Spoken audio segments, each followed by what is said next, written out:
Allez, on change d'endroit. On parlait de Monaco, là on va en Suisse. Ça va la Suisse? C'est parti. Ça va, oui, j'y vais dans pas longtemps. C'est vrai? Oui. Bon, très bien. Jouer là-bas. Parce que c'est vrai, quand on pense à la Suisse, on a quelques poncifs comme le chocolat ou la neutralité. Ouais.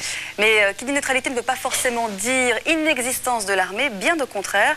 Et pour la première fois, l'armée suisse a permis à une télévision, en l'occurrence à Défense d'entrée, de pénétrer dans ses lieux les plus secrets, donc Défense d'entrée au pays du top secret. Vous allez voir que c'est vraiment James Bond à 2 pas de chez nous. Un reportage signé François Serrier.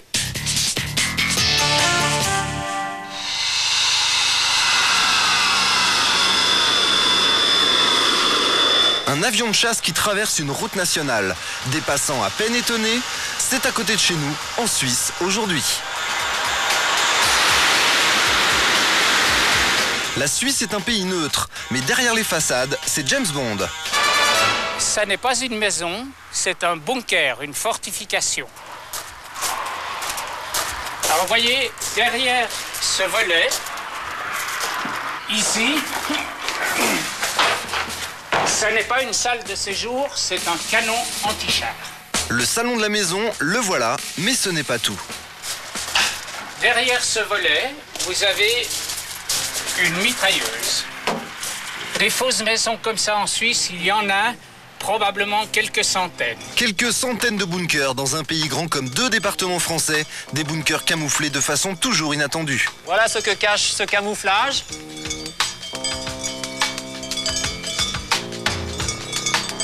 La Suisse n'a pas connu de guerre depuis 2 siècles, mais chaque citoyen a une âme de soldat. Ici, vous le voyez, nous sommes pratiquement dans le village. Et le paysan a ses vaches, a déposé son bois près du fortin et naturellement fait aussi office de garde. Dès l'instant où il voit quelqu'un qu'il ne connaît pas, il appelle tout de suite éventuellement la police ou les militaires.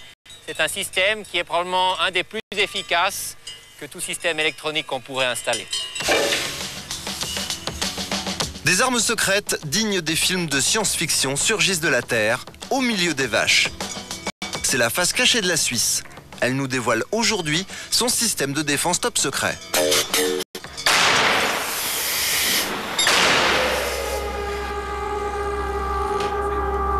Des fortifications comme celle-ci, il y en a partout en Suisse.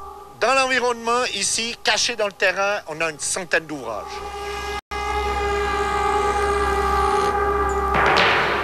Ici, chaque montagne renferme des installations de défense militaire. Les touristes ont 1000 fois photographié ces paysages sans jamais soupçonner la présence de tels systèmes. Au royaume du secret, toutes les vallées, tous les cols, toutes les routes sont sous le feu d'armes invisibles depuis l'extérieur. Les forteresses sont dissimulées dans le paysage et elles ne figurent sur aucune carte. En temps de guerre, toutes ces montagnes s'ouvriraient en quelques minutes.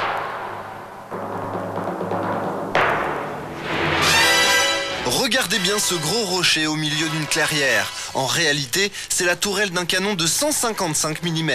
Impossible de le repérer. Sa tourelle pivote sur 360 degrés et ses obus peuvent atteindre la France à 25 km de là. Une cabane de bûcheron. Sous cet angle, rien de bien méchant.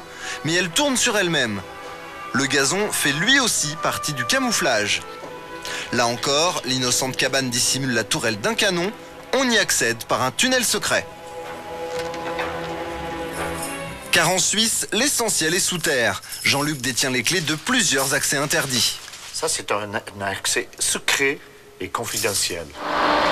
Pour la première fois, il nous ouvre un lieu stratégique totalement inconnu. Jean-Luc, il y a combien de kilomètres de galeries ici? Il y a 25 km de galeries.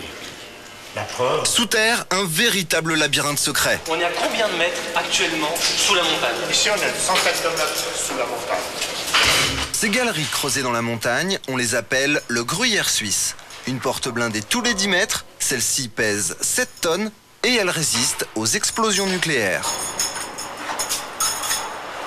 Elle conduit à un entrepôt d'armes. Construit il y a 30 ans, il peut servir à tout moment.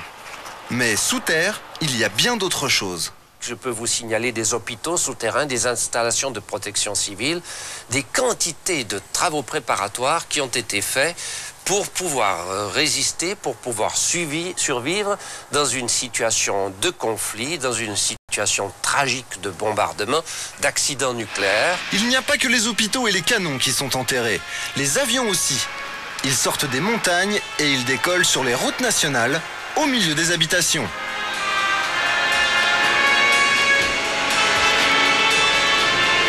C'est la première fois que des caméras de télévision peuvent filmer cette base aérienne secrète. 40 avions y sont cachés. Leurs équipages peuvent y vivre pendant plusieurs mois, totalement coupés du monde. Andrea Houter est pilote de ligne dans le civil et militaire 15 jours par an. Ici, en fait, on est dans un porte-avions souterrain. On n'a pas de mer, mais on a des montagnes et on a creusé à l'intérieur de ces montagnes les bases aériennes. Et ici, c'est l'entrée d'une de ces bases aériennes secrètes. Ça, c'est la tour de contrôle, une fenêtre cachée dans les feuillages. Une bombe atomique ne détruirait pas cette base secrète. Si l'entrée principale était bloquée, les avions sortiraient par un autre passage secret de l'autre côté de la montagne. Tout cela a été construit dans les années 70 pour résister à l'armée soviétique. Les portes interdites de la Suisse se referment derrière nos caméras. Ici, le secret fait partie du quotidien. C'est normal, comme croiser des avions de chasse sur le chemin de l'école à bicyclette.